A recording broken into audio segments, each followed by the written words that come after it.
Olá! Sexta-feira, 20 de maio de 2022, e o assunto do dia é o aperto de mãos, que não era civilizado não, era cínico, de Jair Bolsonaro com Alexandre de Moraes. Os dois maiores inimigos entre si da República, né? Bom, mas além desse assunto, tem também o encontro de Bolsonaro com Elon Musk, o sul-africano, que é o homem mais rico do mundo. E também a divulgação do IPESP, que mostra que não houve nenhuma mudança importante na pesquisa sobre intenções de voto, né? E além ainda o desgoverno descumprindo a lei que autoriza a compra de remédios, o financiamento público de remédios para a Covid. E eu venho aqui agradecer a você que continua firme, que continua me prestigiando, que continua me acompanhando, comentando. Obrigado! E bola para frente! Pois é, houve uma solenidade, isso não foi hoje, foi ontem, mas aí o meu vídeo de ontem já estava no ar, e eu fiquei matutando sobre aquele aperto de mãos. Bolsonaro, numa solenidade, se aproxima do Alexandre de Moraes e pede para que ele se levante, aperta a mão dele, e o Alexandre lhe dá a mão e há o cumprimento entre os dois. Você diz, mas isso é uma coisa civilizada, educada, e nisso até o Bolsonaro, e de certa forma o Alexandre de Moraes, surpreende. Eu esperava que o Alexandre de Moraes, no seu papel de xerife, salvador da democracia, recusasse a mão estendida do Bolsonaro, mas ele não teve essa ideia, não sei se foi surpreendido. O que é certo é que, para mim, depois de ter pensado muito, um dia inteiro, sobre esse cumprimento é o retrato do Brasil oficial, de que já falava no século XIX o maior escritor brasileiro de todos os tempos, Machado de Assis. O Brasil oficial é aquele que se aparta do povo, é aquele que atua contra o povo e que se sustenta da seiva vital do povo, que é o parco salário dos trabalhadores brasileiros. O Bolsonaro vive chamando o Alexandre de Moraes dos piores nomes, das piores definições, dos piores e mais grosseiros palavrões.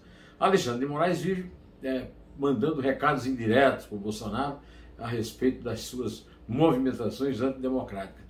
No entanto, na hora H, numa cerimônia oficial, à qual os dois compareceram, se cumprimentam como se fossem, não diria velhos amigos, mas conhecidos de longa data, sem nenhum grande atrito pessoal.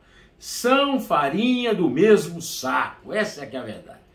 Tudo o que esse cumprimento quer dizer é que tudo o que o Bolsonaro fala do Alexandre de Moraes deve ser verdade. Da mesma forma que tudo que o Alexandre de Moraes faz em relação ao Bolsonaro tem alguma razão. Ou seja, eles dois, na verdade, são cúmplices no mesmo jogo que é um pôquer de cartas marcadas e que quem paga a conta é o peru, é o povão, eu, você, todos nós que acompanhamos essa farsa que é esse conflito entre ideologias, tudo mentira, a democracia contra a ditadura, a ideologia de direita contra a esquerda revolucionária.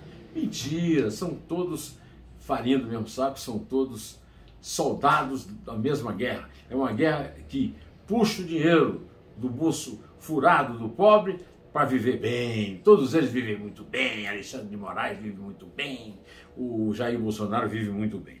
Mas o Jair Bolsonaro deve ter ficado surpreendido com a decisão do Alexandre de Moraes de hoje, né? Que bloqueou os imóveis, carros e outros bens do Daniel Silveira, deputado federal bolsonarista, ao qual o presidente da República agraciou, né, deu uma graça, um indulto, um perdão para livrar de uma pena de 8 anos e 9 meses de cadeia, que começaria fechada ao Daniel Silveira por ofensas aos membros do Supremo e às instituições democráticas do Brasil. O Daniel está solto, não cumpre nenhuma das restrições que foram impostas pelo Supremo, que decretou essa pena por 9-2 e considerou o Daniel culpado por 10-1, e todo mundo fica com cara e se cumprimenta, como vai? Tudo bem? Ninguém recusa a mão do outro, etc. Né? Bom, o Bolsonaro inventou a mais nova falácia da sua campanha, que agora é o seguinte: graças à intervenção do Fábio Faria, o genro de Silvio Santos, ele trouxe, aliás, ele foi ao Elon Musk, o homem mais rico do mundo, que está pronto para até o ano que vem assumir a condição de trilionário em dólares, no interior de São Paulo. O Elon Musk não foi visitar em Brasília, não, né? Aí você sabe quem é que tem o poder, quem tem a grana, né? Quem tem o poder, quem tem a grana, e o Bolsonaro vem atrás dele como um cachorrinho bem disciplinado, né? E aí vem com as suas falácias de dizer: eu estou aqui me encontrando com o Elon Musk para fazer propaganda da nossa Amazônia.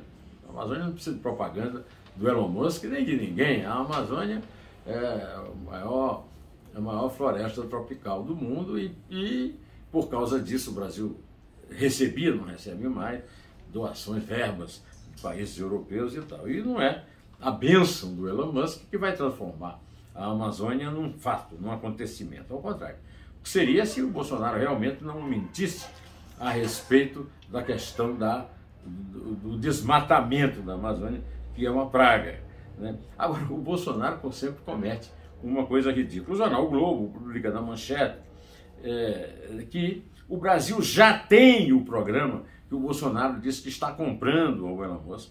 Esse programa foi comprado à empresa concorrente da empresa de Elon Musk, a Viasat, de Mark Zuckerberg. E enquanto o Bolsonaro almoçava com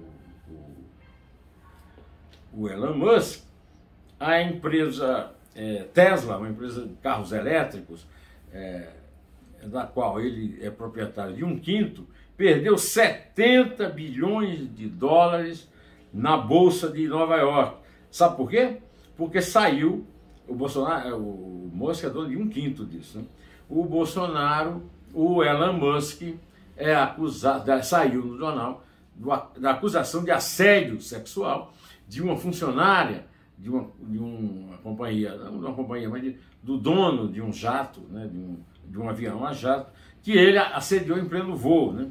Esse escândalo mostra também com a falta de sorte do Bolsonaro, né? Ele foi para a Rússia e o Putin, no dia seguinte que ele disse que o Putin não invadia a Ucrânia, o Putin invadiu. Agora ele almoça com o cara e o cara perde bilhões de dólares numa tacada só por causa do seu comportamento bastante imoral, aético, ilícito e ilegal, né? Não foi por causa disso, mas o IPESP, que é o substituto do IBOPE, entre os institutos de pesquisa de opinião pública, divulgou que na sua última pesquisa não houve grandes mudanças, ao contrário do que se esperava no Palácio do Planalto, Bolsonaro crescesse, né, por causa de suas medidas, Auxílio Brasil, etc. Na verdade, o Lula continua com 44% no primeiro turno, o Bolsonaro com 32%, e o Ciro continua na frente, depois passando a polarização, né, que eu chamo de escolha de Sofia, né, escolher entre o Lula e o Bolsonaro, assemelha aquele grande romance do americano William Styron, A Escolha de Sofia, em que uma mãe é obrigada a escolher, uma mãe chamada Sofia, personagem do romance, é obrigada a escolher entre um filho e outro, para ser levado para uma câmara de gás e morrer, ou sobreviver no tempo que for num campo de concentração nazista, né?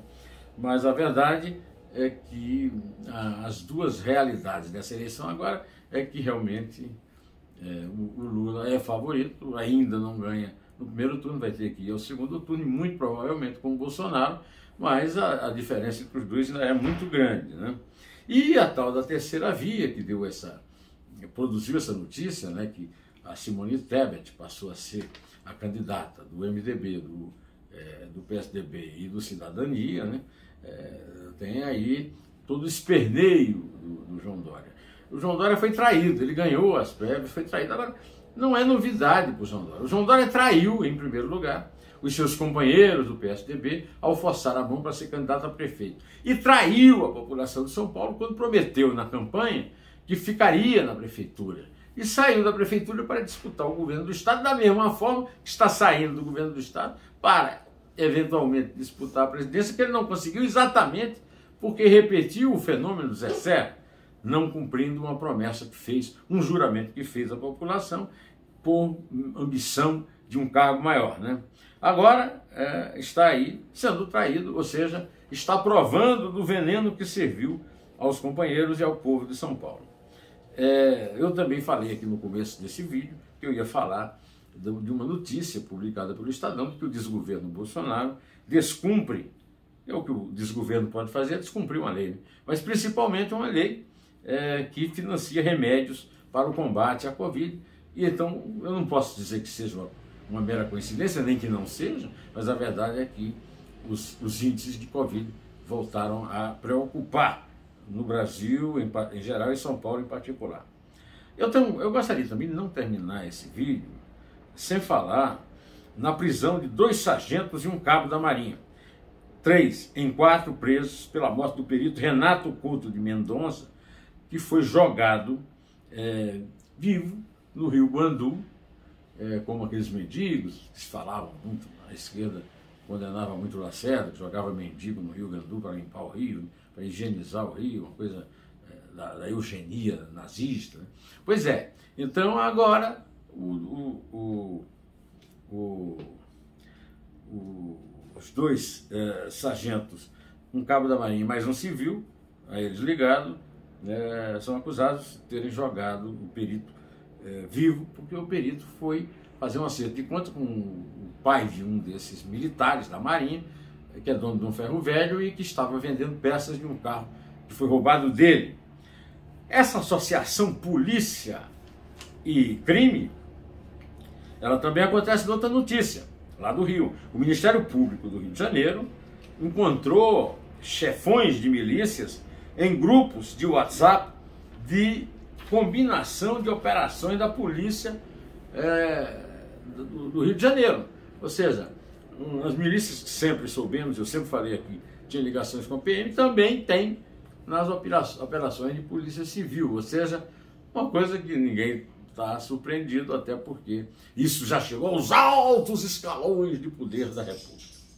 Bom, mas agora eu quero convidar você, mais uma vez, para não perder a excelente entrevista com Antônio Lavareda, que há 40 anos entende e participa de pesquisas em eleições no Brasil, que está no Neumann Entrevista, no canal José Neumann e Pinto.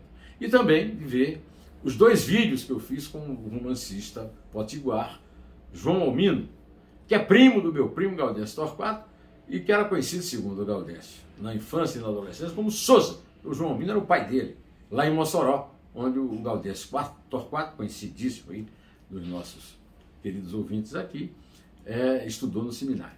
Eu vou ficando por aqui, direto ao assunto, volto segunda-feira, porque no fim de semana vocês sabem que eu não gravo o vídeo, né?